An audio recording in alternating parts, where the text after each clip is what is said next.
prihováram zo skalistých hôr z Kanady. Sedíme tuto pri tomto jemne cvičiacom potočiku. Klapka prvá. Nezainteresovaná chôdza Romana Milana. Medardová kvapka, 40 dní kvapka, ale naozaj. A opäť sa vám hlásime z veľmi dramatického prostredia. Možno si myslíte, že sú to Niagarské vodopády. Milíte sa. Sú to druhé najväčšie vodopády v Kanade. A nachádzame sa v skalistých horách, ale namiesto skál je tu sneh. Vidíte tu veľkosť vodopádov?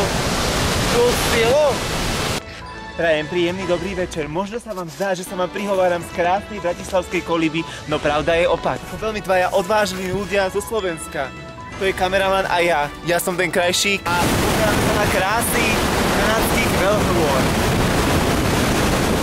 Alebo z Rocky Mountain z Kanady, Roman Milan a za kamerou Tomáš Stískala.